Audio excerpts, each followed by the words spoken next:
group on campus where you can also set up like little private rooms and stuff in there and stuff. But okay, but anyway, yeah. Hello, happy Friday. Just hearing some chit chat and chatter in the class. It sounds like some of us are having some issues with the homework. So I just kind of want to make sure we can at least get started. And you have 1 week from today to get it done. So anyway, basically, well, here, let me switch to, so you go to student view. I think it looks something like this, right? Okay, so there, I posted these files up, all right, and I hope you guys know how to use folders on your computer, okay? And so you should create a folder somewhere, okay? And my recommendation, I know you can have spaces in your names, but just in general, I recommend don't putting spaces in your folder names. But anyway, so I'm just gonna do this on my desktop, okay? I'm gonna create a folder and call this stats15. And then inside my stats15 folder, I'm going to create a new folder and I'm going to call it homework 1, okay? And this is where, and I recommend creating different folders for each of your homework assignments because you're going to have, some of your homework assignments, you're going to have different files and stuff. Okay, so here I'm going to open up homework 1. Yeah, you have a question? Yeah, do you recommend that we make the folder on the cloud if we have multiple devices? It doesn't matter. Would it work the same way? Huh? Would it work still pretty efficiently if we created on, say, Google Drive or something? It depends. Do you have like Google Drive set up on your thing, or like do you have to download stuff from Google Drive? Right. So I use OneDrive, but my OneDrive is set up on my machine, so I don't have to like open up a browser and stuff. So okay. So anyway, I'm gonna just click this. Okay, and then here it says I'm going to click download, right? Okay, and then, so, by default, when you download stuff, it ends up in your downloads folder. So I'm going to just click and drag from my downloads folder into my desktop, okay? And then I'm going to just do this for all of the files, okay? Whoops. How do I go back? All right, that's a little bit weird. I was expecting. Okay, so anyway, homework 1 files, RMD submission. So I'm going to just go through. I'm going to just download each of these things. They end up in my downloads folder, and then I'm going to just click and drag them over into my homework 1 folder. Okay. All right. So here we go. New York Times birth control. Oh, okay. We're going to click download there. And then one more, example.png, I'm going to click download. Okay, so every time I post a homework thing and I have several files posted, just create a folder. Make sure, because when you knit things in R, and if the file, a lot of these things will refer to like other files. Like it'll refer to a CSV file where it's going to like read in data. Okay, and it's always by default, it always looks in the same directory as the file. So, create folders and put all of your files within that one folder. And if you don't do that, then it's going to be like, can't find this, can't open the connection, blah, blah, blah, right?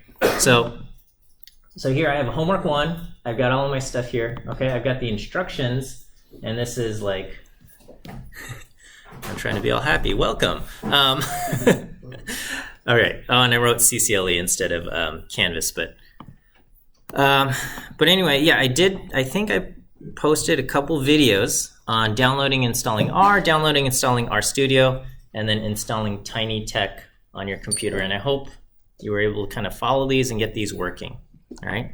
So if you do that, then you can just, well, one is I'm just going to rename this. So I'm going to just, on Windows, I right click and I go to rename, or if you just like click the name and stuff, so you'll put in your name, Stats 15, homework 1 output, Miles Chen. I'm going to go ahead and open that. All right, and this opens up RStudio. All right, and so your very first thing, before you really do anything else, you should just see if we're encountering problems. So let me, so this is my homework 1 file that I just opened. And so before you even try anything, just try clicking knit, okay? And what we want to see is it knits and this thing pops up, okay? And if we're there, then great, okay? And if this doesn't work, then come see me during office hours today, okay? And then I'll try to help you get to the point where we can get this going, right? Because and so this is so as soon as you open it, just do that, right? And then the next thing, change this to your name, okay? And then you'll knit that, okay? And then so now it'll say homework 1 and your name is there. And then there's a little academic integrity statement that basically says, I did this and I didn't cheat. Okay. All right. And then so now you can start answering some of your questions, okay? So one, it says example of a compelling graphic display. And here, here I have this, and it says include graphics example.png, right? So, you're going to go somewhere on the internet, right? And so let's just go on look up data is beautiful on Reddit, okay? Sure, okay? And then we'll go here, and then we'll find something that's not that great, or maybe it is super great, okay? We don't want something that, are these all videos? No, I don't, why did they show me this video icon? Okay, breaking down Amazon's revenue and profit sources. Okay, is this that great? But anyway, okay, so I'm gonna just go ahead, we'll take this, and I'm gonna click Save Image As, and I'm gonna go to my desktop, all right? Stats 15, homework 1, and you can leave it this terrible name, but I'm gonna call it what? Problem 1, okay? .png. So we put that in there, and then now, so again, the key here is I put it on my desktop in the, I hope I'm still recording. Okay, let me just check here.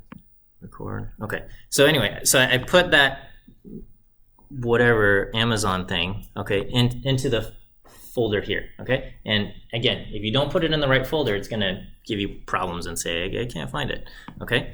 So we call that thing, what did it call it? Problem1.png, okay? And then so after I do that, I'm gonna just test it out, see if it works. I'm gonna click knit. And then what we wanna see, oh, okay, great, now it appears, okay? And then you can kind of modify some of this stuff, out height from 3 inches to 4 inches, or things like that. Play around. But this looks kind of like the way we want it, right? We wanted that image in here, and it appears. Okay. If you have a JPEG file, I don't know. Depending on your computer, it may or may not allow you to put a JPEG, and so what you might have to do is you might have to go on some, open up a different program that can convert it from a JPEG to a PNG, okay, or something like that. Or you can, in the worst case scenario, you can take, if you have the picture open, you can do a screenshot, and you can screenshot or save your screenshot as a PNG, all right, and that'll get the job done, okay, that'll get the job done. All right. So we have that. Okay, now within your homework, it's going to also ask you to do stuff like, okay, make a little plot and put in, you have to write some code and stuff. Okay, so here I'm gonna insert what's called a code chunk. So let me move my face over here. In R, you can insert a code chunk using this button. Okay, or you can do code insert chunk, or here you can see there's the keyboard shortcut Control-Alt-I. I think on Mac it's Command-Alt-I. All right, and so anyway, I'm going to go ahead and do that. So we're going to do code insert chunk. All right, and this little thing with tick marks appears, and now I can enter code, right? And so the code can be something as simple as, okay, let's do 3 plus 3, right? And then you don't have to do this every single time, but when you're starting out, it's probably a good idea to consistently knit and stuff, okay? So I wrote some code, and then I'm going to click knit, okay? And again, you know, knitting takes like a minute, so it's annoying to have to do this every single time. But in the beginning, when you're not quite confident in your abilities and stuff, right? So now you can see I've entered the code chunk 3 plus 3, and then also it includes the output of that command, the 3 plus 3 output 6, okay? Anytime you write a code chunk, you can also hit this little play button, okay? And this will run the current code chunk, and it says, oh yeah, 3 plus 3 is, the value output is 6, okay? Now, what can happen is, you know, you go along and you insert a code chunk here and there. Yeah, question? What exactly does like the knitting do? Does it just like update like the PDF you have? Yes, okay. So did you ever have to create a lab report in high school for something else? No? Okay. So there might come a time in college, okay, where you are writing up a lab report, and you're writing your text, and you're like producing graphs. Well, I don't know, did you ever have to like produce graphs in Excel and then put them into a lab report or some kind of report in high school or something? And then did you ever encounter the issue where after you wrote everything and you put your pictures in and stuff, you realize, oh no, I made a small mistake. I have a typo in my graph, and you had to go back to Excel and you had to remake this thing, or you had to change it, and then you had to like export it or copy it and then paste it, okay? And there's kind of this back and forth where you had to kind of like switch between programs all of the time. So one of the things about our Markdown is that basically all of the code, all of the graphics, everything is in one location. There's no switching between programs where you have to create something over here, copy it, and paste it over here. And then later on you go, oh no, I want to change the color. And then you have to redo everything, and you copy and you paste it. Okay, you just kind of have a single flow, and then as you work on it, you click knit. It's going to, when you click knit, it's going to take all of the text that's written currently as a plain text thing, okay, and it's going to say, oh, you know what? Let's turn this into bulleted lists. Okay, let's take the code, let's execute the code, and create the output. Okay, and you don't have to like write code and then copy and paste that code and then paste it somewhere else and stuff like that. So that there's a nice thing. Yeah. Does knitting kind of work as a save button, or do we have to save anyway? Yeah. So when you click knit, it will save. It will save what you're doing. Okay. All right. So one common thing that happens is, you know, students will sometimes kind of create stuff, and so I think in your data camp you learned how to create a vector. And you had like x is, you know, we're going to do like 1:10, and this will create, x now has the values 1 through 10 or something like this, okay? And then so, you know, here I am, I want to do like x plus 2 over here, and then I click play, and then it outputs 3, 4, 5, 6, 7, 8, 9, 10, 11, 12, okay? All right, now when I click knit, watch what happens. I get an error, okay? I get an error. So what's going on? Why am I getting an error? Yeah. Because x doesn't have a value. Yeah, okay. So I created x in my console here, but nowhere else in this document did I create x, okay? And so when you're knitting things in the document, you have to kind of pretend that you're just like, you're gonna open this up on like a stranger's computer where they never created x's 1 through 10 on their computer or something. And so if you tell a stranger's computer, hey, take x and add 2 to it, that computer's going to be like, I have no idea what x is, okay? So anytime you want to use something like x, you have to define it, okay? Yeah? Do we need to run every line of code before knitting? You don't need to. You don't need to run every single line of code before knitting. Will still come, like for the 3 plus 3, you don't have to like do. I don't actually have to run this, right? And here you can see, when you run it, it doesn't necessarily line up with what gets knit. Because here, when I did x plus 2, it runs, okay? And what it's running is on my computer right now. I gotta keep moving my face around. You have something called the environment, which basically has all of the objects you've created, all of the variables you've created. These exist in the environment, and you can always reference values that exist here, okay? But if I delete everything out of here, if I remove everything in my environment, and I run this code chunk, and I try to run this code chunk, now I get an error, okay? And it says X not found because X is not defined. Yeah, more questions. Go ahead. So X was simply put into the environment because you ran it in the console. Yes. Okay. Yeah. So the console interacts directly with this environment. Okay. And then when you have this document open and you click these little play buttons, it's working straight from the environment. But then when you click knit, it starts off with an empty environment and tries to do this. Because the whole point of, not the whole point, but a major part of R Markdown's philosophy is it wants to have what's called reproducible research. You can take your file, you can send it over to someone else, and they can click knit on their computer and reproduce all of the same results that you got. Yeah. So yesterday at the discussion, when I couldn't get the database, the baby names database import, the TH basically said if you click it on the right of packages, if you click onto that, it would add it to it. But I don't think that's how it works, knowing how this works, because it's probably adding it only to the console. Oh, okay. So that there is a separate thing. Okay, so packages, you only have to install a package once, or I guess update it. So there is, it's kind of like it's like when you download a video game onto your console. Okay, you only have to do that once. All right. But then if you want to play it, you have to load that up, okay? So as far as installing the package onto your system, you do it once. Anytime you want to reference it, you have to load it up into your thing, okay? And so the call to download or install is called install packages, install.packages. And then, but if you want to make use of it, you have to load it into the document, and that's with the command library. So, yeah, well, I think I've written some instructions about that.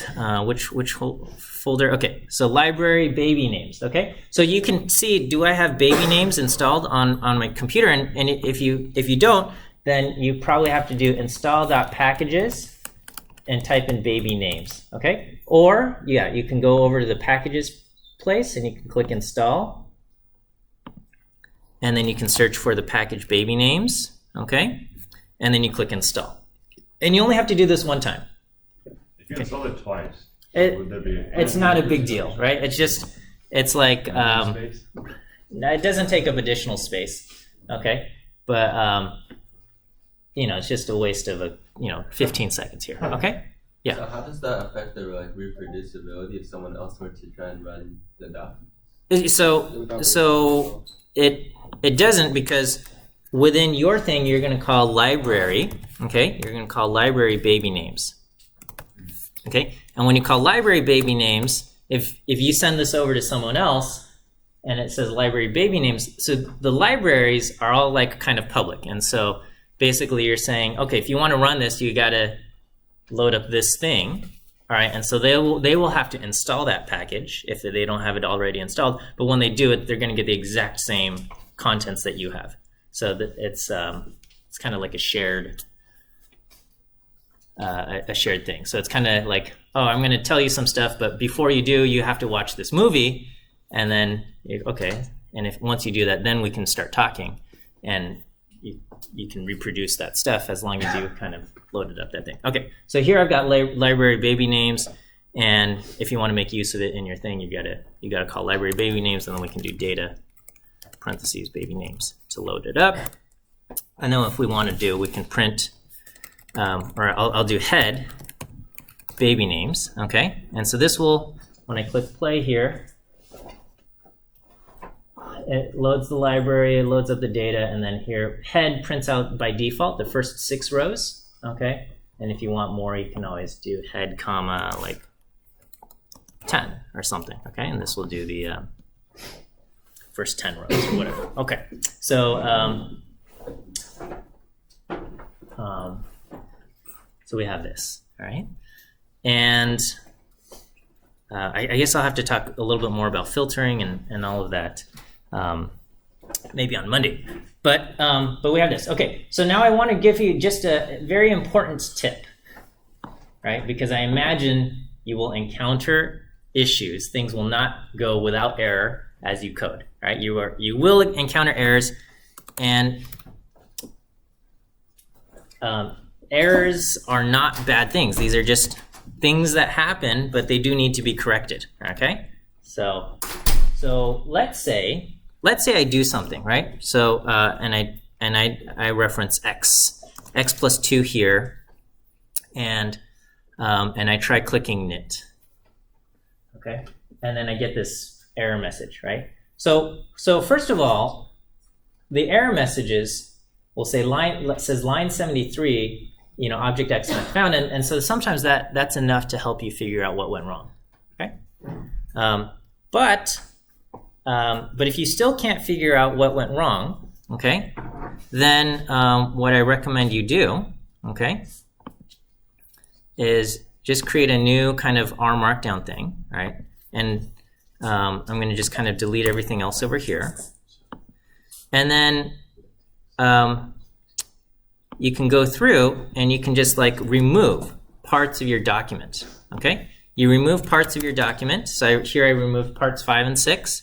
And then I'm going to come back here and I'm going to click knit, okay? And I still have an error, okay? So I'm going to try removing another part, okay? I'm going to try removing part 4. I'm going to just hit Control X and it removes that, right? But I don't want to lose what I did, right? So I'm going to come back to the other document that I created and I'm going to paste it over there, just as kind of like safekeeping, okay? And then I come back over here and I click knit, okay? And now it knits, right?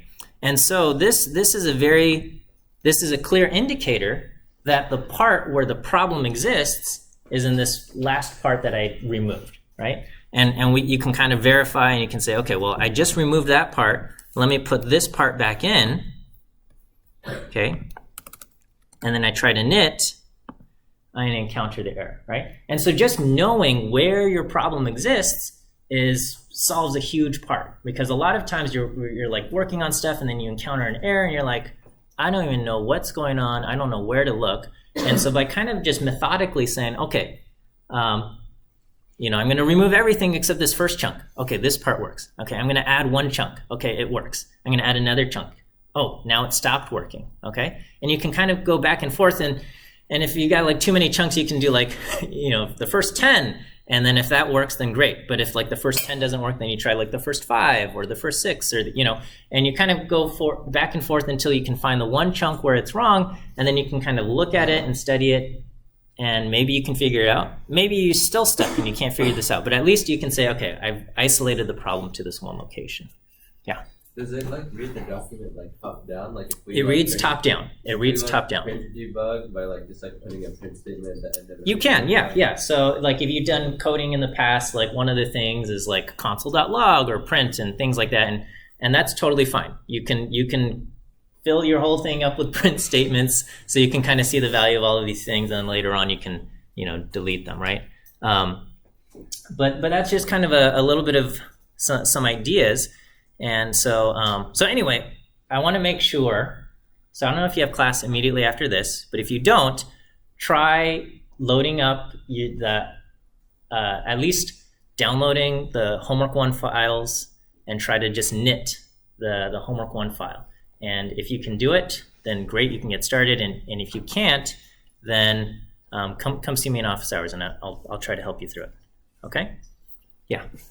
On the homework 1 files and R&D submission page on Ruin Learn, Mm-hmm. that replacing, it says upload the R&D file here. Yeah. And then it says the R&D file is not graded, but you must submit it. Yes. Yeah. So basically, the file I'm going to grade is the PDF. Okay. Mm-hmm. So I'm going to read the PDF because the PDF is easier to read than the raw kind of RMD file. But I want you to still submit the RMD, which was used to generate your PDF.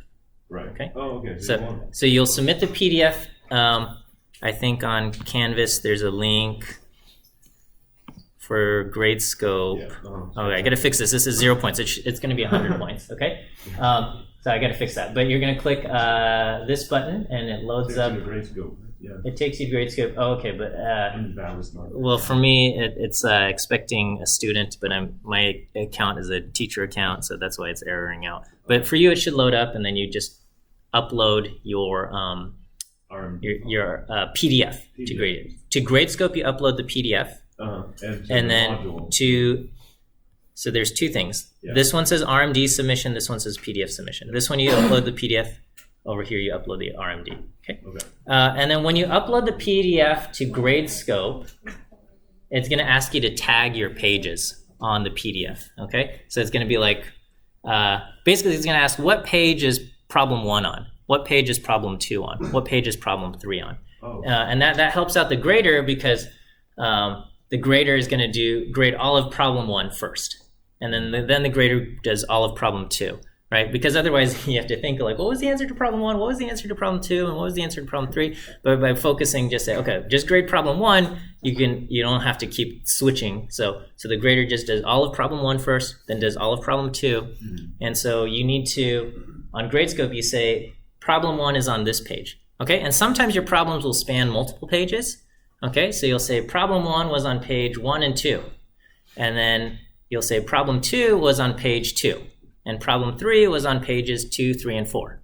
And then problem 4 is on pages 4 and 5, or something like that. So you're going to tag all of the PDF pages with the correct problem. And that's going to help the grader. So when the grader goes, show me problem 1, it'll say, okay, here's pages 1 and 2. Okay? And this is the student's answer to problem 1. So sometimes students lose points because problem 1 went from page 1 to page 2, but they only tagged page 1. Oh. So when the grader looks at it, it looks like half of the answer is missing or something like that. Okay? So if problem 1 is on multiple pages, make sure you tag all of those things. Okay? Got it. Thank you. So that's important. And he's looking at the PDF file. He's only looking at the PDF. Okay? The grader. Okay? Who's a different person than your TA. Okay? All right. Okay, does that kind of make sense? Totally, yeah. All right, so I want to make sure this, we're going to get off to a smooth start here and stuff. Yeah? So does the RMD file, keep automatically saving? It every time you click knit, it will save. But if you make changes, but you don't feel like knitting at the moment, okay, you can just click the save button too. Okay, so that, or Control S. Okay, so so if you don't feel like knitting, you don't have to do it. There's actually an option that says every time I click save, knit it and stuff like that. So knit will automatically save it, but you don't have to knit just to save and stuff. Yes, question. Sorry, that? Tagging the questions.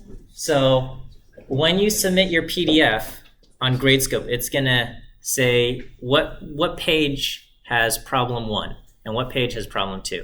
And so you're going to say, you'll say for problem 1, and you click the pages in the PDF that correspond to problem 1. And then for problem 2, you're going to click the pages that correspond to problem 2.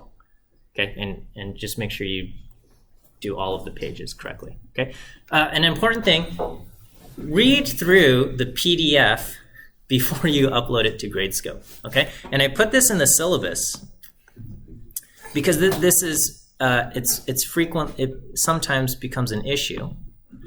Okay, and what did I refer the syllabus? Sorry, I see your hand. I will let me talk about the syllabus stuff, and then I'll get to you. Okay, so homework submission requirements. Okay, so here I wrote like a simple thing, and one was produce a vector in the Fibonacci sequence, and this is like some computer code that would produce the response that I'm asking, okay? But here, the vector x is not printed out, okay? And so when the grader sees this, the grader has no idea if this is correct or not, okay? The grader doesn't have time to read through every single line of code and go like, oh, is that gonna produce the correct answer? They're just gonna look for, did it actually produce this response here? Okay, and so these two submissions are practically exactly the same, or they are exactly the same, except this one says print x, and this one doesn't say print x. Okay, so this one will get points, and this one will not. Right? Okay, and this is just a simple example, but like, you know, some of your things are going to get more complicated, and if you don't create the output related to it, you know, the reader doesn't have time to like spend, you know, 30 minutes trying to read through every single line of your code to see if it is producing, you know, going to do the correct calculation. Yeah. So it doesn't. So like in the long term, it doesn't matter the method we use to get to the output as long as the output is right. Okay. Yes and no. Okay. So in some cases, I'm going to say, you know, I want you to do it this way, right? But if it's like create a plot, yeah, I don't. You know, there might be multiple ways. Okay. There was a question over there that. So if I have two problems on one page, is it possible to tag? Yes. Yeah. So it's you can one problem can span multiple pages. One page can have multiple problems. Okay, and it's pretty intuitive. Okay, I think. All right. Oh, and then the other thing is, grade scope marks only the upload time, not the tagged time. So you know, like the homework's due at 6 o'clock, and you're like, oh, I don't want to get late. Okay, if you upload it at or whatever 5:59 or whatever it is. Okay, if you upload it on time, okay, then it's fine. And even if you take like 5 minutes to do all of the tagging, it doesn't count against your. It's like adding a comment onto it. It doesn't count against you. Okay, but if you later on, like if you realize you made a mistake and then you upload later, then it always tags the upload. So you know your latest upload is going to be your submission time. So if you upload after, like if you realize you made a mistake and you upload after, then that will show up as late on the system. Okay, but you don't. There's no penalty. There's GradeScope's not going to say, oh, it took you 7 minutes to tag the thing, so now it's 7 minutes late or something like that. Okay, so take the time to tag the pages, all of that. Okay, all right. I hope that's okay. Let's get into today's lecture. Let me give you your first. I'll give you your first two view quiz answers for week 1 Friday, which are the letters A and E. A as in apple, E as in elephant. A as an apple, E as an elephant are your first two view quiz answers for today.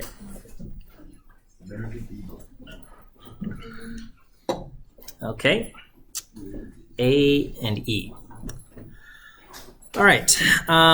Well, I hope that's okay as far as getting started with homework 1. And so, so try these things out. You know, try loading library baby names, and if you need to, you might have to do something like install.packages baby names, or in this case, install.packages NASA weather. Now, you should never, don't ever put install.packages into the RMD, okay? Because the RMD gets executed every single time you knit it, okay? And you don't need to re-download and install the package, you know, every time you knit, and that'll like slow everything down and be super frustrating, okay? So you just install it once on your computer. You do need to call library and say load up the data or load up that thing. That has to be included in your RMD every single time. But don't put the install.packages into your RMD file. And I think they put that in the instructions as well. Put it in the console. Yeah, you just put it in the console one time, you run it, and you'll see the download bar show up, and then you're done. Okay. Okay. Work on it this weekend, all right? I know it's not due until next Friday, but I'm going to be a little bit annoyed if you show up on Friday office hours at 11:30 and you're like, I can't get anything to work. Like this is the first time I'm trying it out, all right? So try it out this weekend. You know, you'll probably encounter some problems. You know, I'm not expecting anybody to finish the homework this weekend, but at least get started. And then at least we can get, if you do encounter issues, you can come to Monday's office hours and we can try to resolve at least the getting started issues. And then throughout next week, you can work on answering the actual questions. Okay, where am I? We need to talk about today's lecture, which is here and then. Okay, so I had a long lecture planned for today. So we'll just we'll get ggplot parts 3, 4, and 5 next week, okay? Or whatever it is, all right? So, so yeah, we're starting off dealing with a lot of data visualization, okay? Data visualization is helps us to just think about the data, helps us to understand how we want to kind of what information is even in the data, and like how can we present it, and I wrote starting from scratch, but I don't know. But you know, here I have this very simple data set. I've got 6 rows of data and 4 columns. Okay, six rows and 4 columns. In the coming weeks, we will talk about and I think, you know, for this first homework, like all of the data is like you load it up in your thing. But in the coming weeks, we'll talk about like, okay, what if you have data from a website or data from some other place and you want to get that in, and you know, how can we work with it? And there, it's getting the data into your computer is kind of you can have like an entire course on that. But we'll spend a little bit of time talking about, you know, getting it in there and then kind of getting it into a format that we can work with. All right, so 6 rows, 4 columns, and we have 2 numeric variables, height and weight, and we have 2 categorical variables, gender and hair color, okay? And so first, I'm going to just kind of create this base framework, and I'm going to say ggplot, and we give it where the data is located. Here, my data frame, the data is stored, okay? And so this is actually the command used to create the data frame. If you wanted to like manually enter your data, you could type it in like this, okay? And here I said make a data frame out of this, and I think we're familiar from our data camp homework that this says store it into this thing called df, okay? And then so we're going to tell ggplot, okay, the data is stored in this thing called df. You know, in your homework, you're going to say the data is stored in baby names, and the data is stored in, I don't know, NASA weather or something like that, okay? And then here we're going to just start off and say, okay, we're going to take the height variable and the weight variable. We're going to put weight on y and height on x, okay? And then here I'm going to establish kind of a theme for how these pictures should be drawn. And then what do I do with this entire thing? This entire thing I'm storing into an object called p. Now this name p is completely arbitrary. I did p for plot, but you know, if you want to call it, you know, picture, graph 1, whatever you want to call it, that's fine. Okay. Yeah. Question? Is theme underscore line draw similar to geom? No. So geoms are the geometric objects. Themes are basically like what color is the background? How thick are your tick lines and stuff? And so you have like theme gray where the background's gray, theme dark where the background's dark and the tick lines are white. You have theme black and white.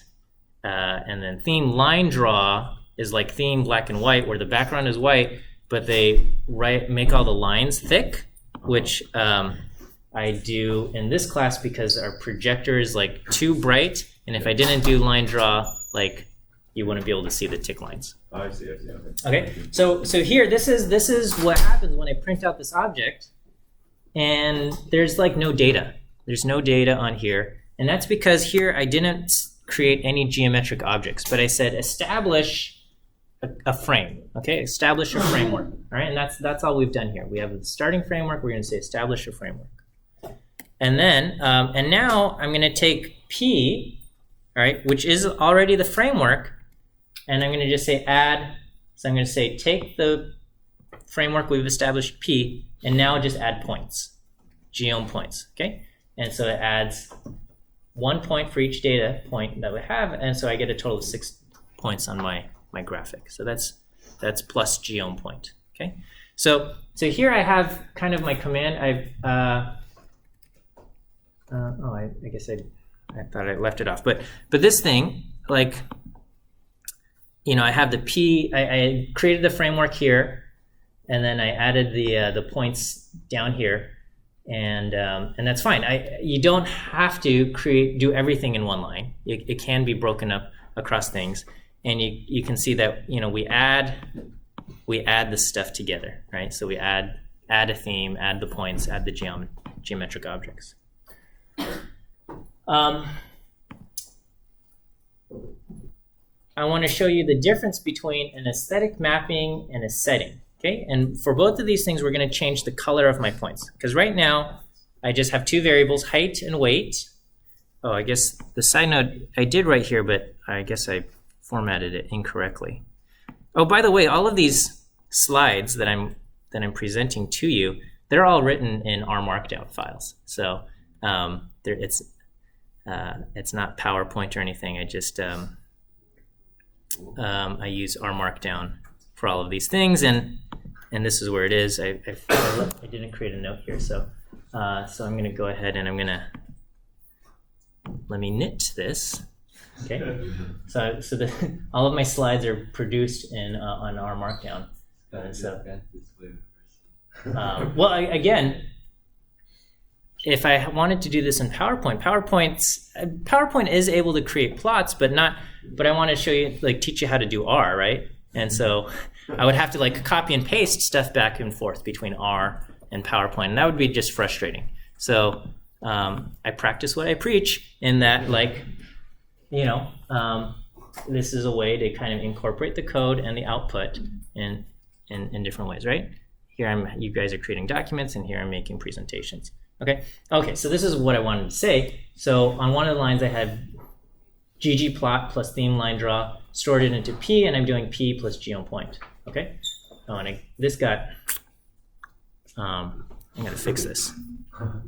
That's equivalent to doing geom point parentheses here. Okay, well I'll fix that and I'll nick that. So maybe you could have just done it in one line. I could have done it in one line, okay? But I kind of wanted to just alter just one aspect, and so I wanted to just draw emphasis to here and establish that this part is remaining the same across all of the other examples. Yeah, I saw a question over there, yeah. Yeah, I figured it out. Okay. Thank you then. Yeah. It's a little unrelated, but do you have the R Markdown file for this slide file? I do. I'm a little hesitant to post the raw R Markdown files themselves. Why so is that? so sometimes, in R Markdown you can also say create the plot, create the output, but don't show the underlying code. And sometimes I do that for some of my exercises because I show you the answer, but part of your homework is figuring out the code. So I hesitate to give you the R Markdown file because then you'll see all of the answers there. So it's like we're putting an effort to go through that. Yeah, we have to do work still. So encourage people. Okay. All right. Sorry. Not convinced here. Is that a yes? Okay. No. So here we go. So I just want to show you. So these two plots, the commands are very similar. Okay. I've got this plot and I have this plot. Okay. Over here, inside geopoint, I put AES color equals gender. And this says, okay, we're going to create an aesthetic link between the color and the variable gender. And so now the color of these dots, I've got two colors. They're red and teal or whatever, these two colors. And they are associated with the gender of our data points, okay? And so by looking at these dots, now this tells us some piece of information about the data, okay? Whereas this one here, I just says color equals blue, and this sets all of the dots to be the blue color, right? And because all of the dots are the color blue, now there's no information about the data associated with the color, okay? All of the dots are just blue. Here, because the dots can vary, it can be associated with a variable. Yeah, question over there. Will the warning sign come up if we don't have the quotation marks for blue? You'll get an error. It'll say object blue not found. Okay, and so some of these things, yeah, you have to basically, if you don't put quotes around it, it's expecting it to be some kind of variable, some kind of object in there. So this is a variable or an object, a column inside our data set. Over here, blue is the name of a color, so we put it in quotes. Can you combine both those things where you put color equals... Next slide. So here, I've got color equals gender as an aesthetic mapping, okay? But I said, well, I don't like how these dots are so tiny, okay? So here, but I'm gonna do size equals 10. Notice size equals 10 is not inside AES, right? So anytime you use AES, it's expecting a variable to be matched up with an attribute. Okay. Here I'm saying, okay, I do want the variable to be matched with an attribute, so we're putting that inside AES. And over here, I'm going to say, but I want all of my dots to be size 10. I want them to be big. I'm not actually communicating anything with the size, so these big dots don't mean anything different or anything like that. So that's just a setting, and I'm going to do size equals 10. Was that your question? No, my question was, so here R kind of had a default color for male and female. So is there a way to, you know how we put color equals gender? Yeah. Put, Okay. Color equals. You want custom colors? Yeah, like yes. male is like blue. Yes. Yes. Okay, that's okay. This slide over here where I changed the colors. Okay, and I'm using what the hospital colors or gender reveal colors and stuff like that, right? Not that I. Okay, well anyway, that's a whole other. Oh my God. All right. So yeah, R automatically went and said, okay, you've got two, in our data set, I observed two values, F and M, and I'm automatically going to choose red and blue for this. Yeah, question? Can you also map size to a variable and it'll just like... Yes, you can map size to a variable. And I didn't do it here, but yeah, you would just put size equals variable name, and that would go inside AES. Okay, inside AES you would do that. And so like, the video is like super old now, and this man has now died, but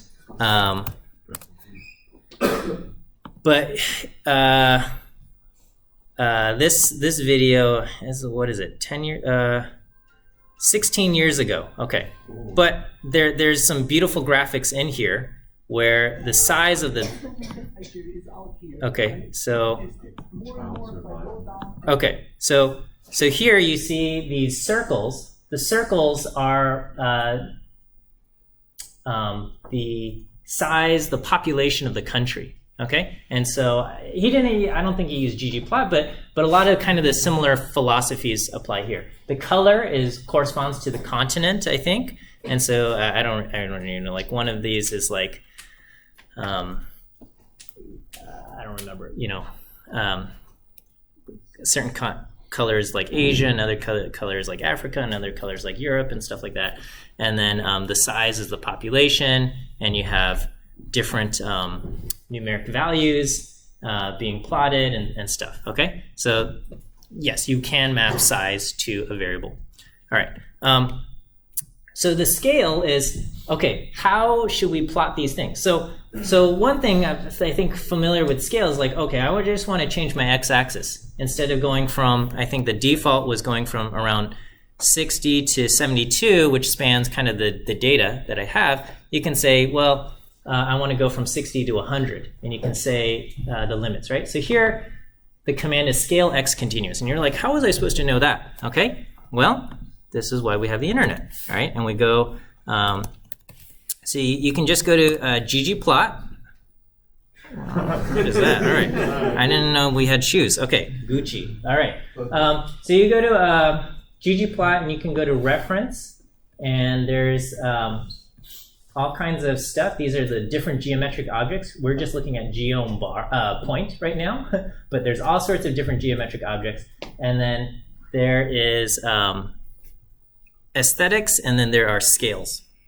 And you can kind of look through and see what kind of things that you want to change, right? The other thing is, okay, how do we go from the data to the color space? Okay, how do we say, so by default it said the first color was red and the next color is teal or something like that. Here you can say, well, I want to use pink and sky blue for my two colors, okay? And so you can say, I want to change the color scale for the color, manual entries, and you can specify this, all right? So this is where you would say, this variable gets this, or this value gets this color and this value gets that color. Okay, I've run out of time. We'll have to continue this on Monday, a lot more of this stuff. Please do try out your homework. Let me give you your last view quiz answer, which is the letter B. B as in bear. B as in bear is your last view quiz answer for today. We'll end here. Have a great weekend. If you haven't tried it already, try downloading and knitting homework file 1 without really doing anything. And if you can't get it to work, come to office hours. All right, and we'll try to get you set up. Sure.